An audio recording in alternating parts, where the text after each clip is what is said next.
Okay, welcome back to the office. We cleaned and washed all of the plastic components down here.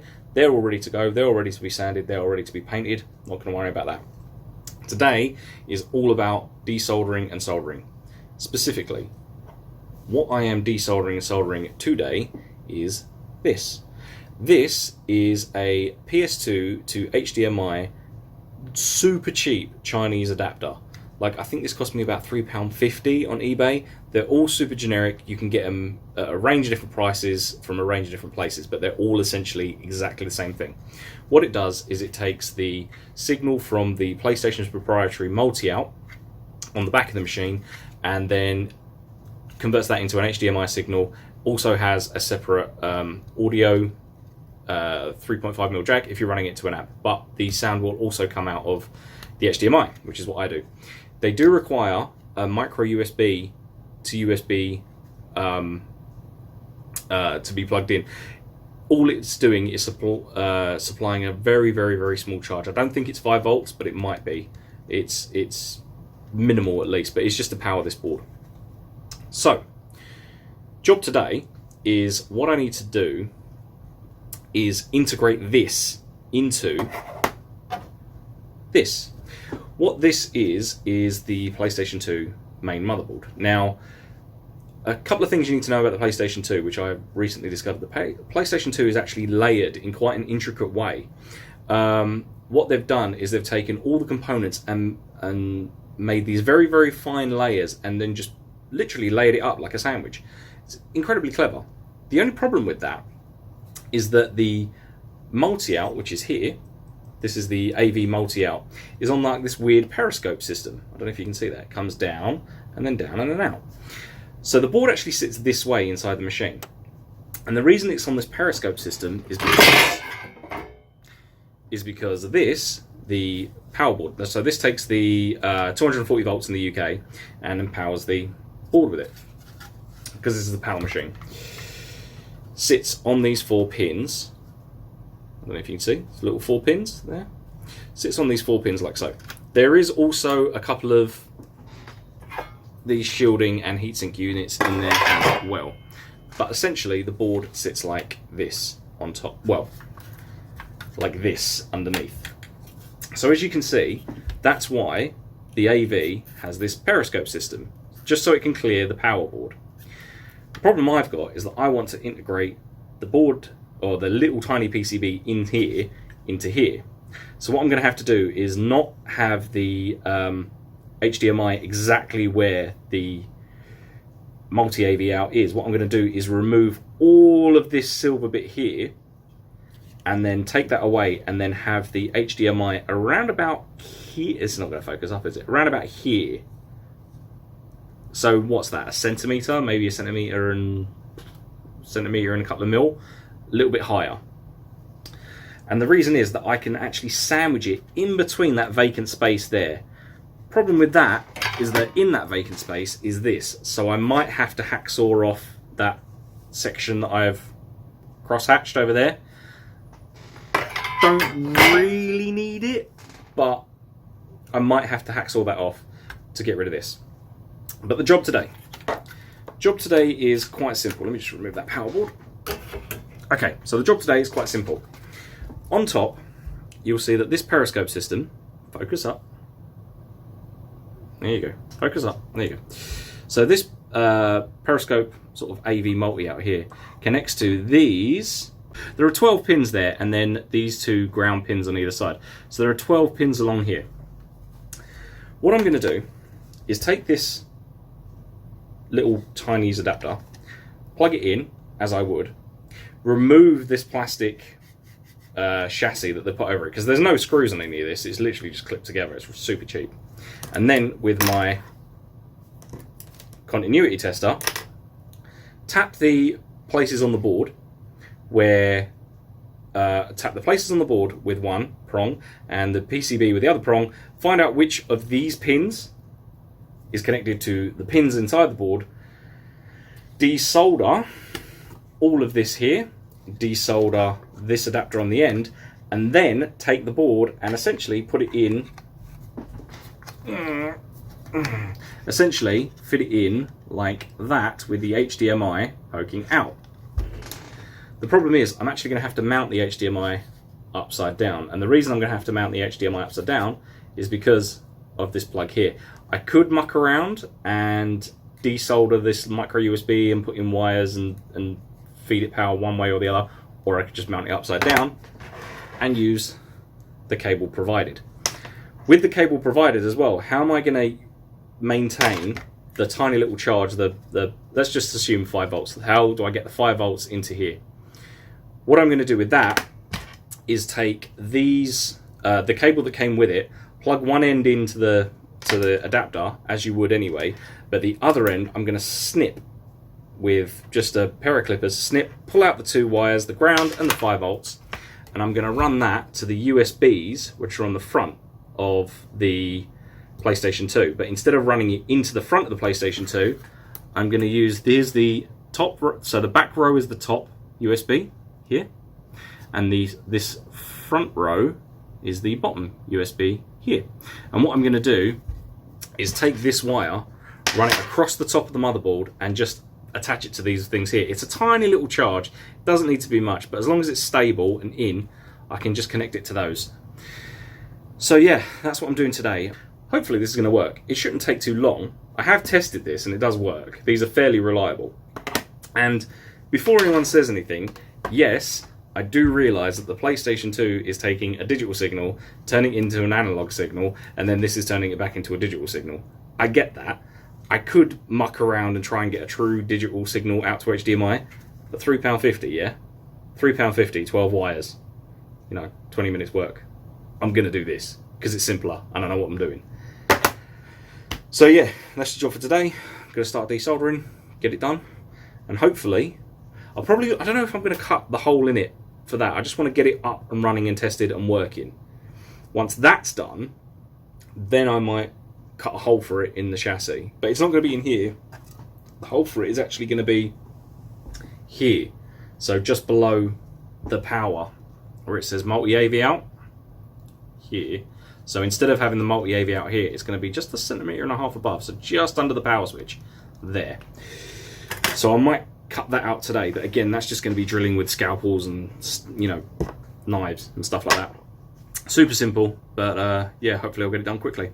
Okay, very first thing I need to do is crack this thing open. Now, even though I already own 2 of these, this is the 3rd one I've bought. The one is in my PlayStation 2, one is in my Nintendo Wii. This is the first one I've opened, and I guarantee you, even though I haven't looked inside this thing, I know what's going to be in here. It's going to be a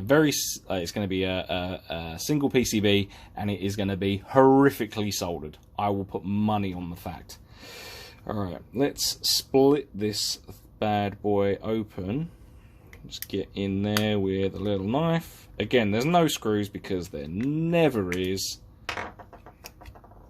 And it's usually just held together with either pressure or just a few little... Does it really matter if I break this? No. Well, there you go. So, let's just have a look inside. And, oh, we have a winner. Yep, he was right. Boy. So as you can see, they've left over all... my soldering's bad, but this, is fairly standard for these cheap Chinese components. It's not great. There's a load of leftover, I guess, flux or whatever they were using. And the soldering, it looks like these pins on the end are... Thanks, police. It looks like these pins on the end are barely even on. So, yep, this is about right. But, you get what you pay for. This was like £3.50. So, what am I doing today? Well, I've got these pins here, and it looks like instead of doing 12 in a row, they've got 6 on the bottom and 6 on the top, and they are individually marked. What does that say? It says Y, 5 volts, I'm assuming that's ground, NC, RL, which I'm assuming is audio. And we've got PR, PB, which is the color separation, I believe, for composite. I could be wrong. And then a couple of grounds, and then NC, NC, which I have no clue what that means. Maybe not connected, not sure. So, here's what I'm going to do. I'm going to take the AV multi-out. Let's just move that out of the way. Plug this in, and then using my continuity tester, I'm just going to set that to continuity. So we've got, all right, and I am literally just going to, well, first of all, I'm going to test it by touching that and then ground, which would be, where's ground? This is ground. So yeah, that's cool. That's the ground on the little 5 volts there. So that's all good.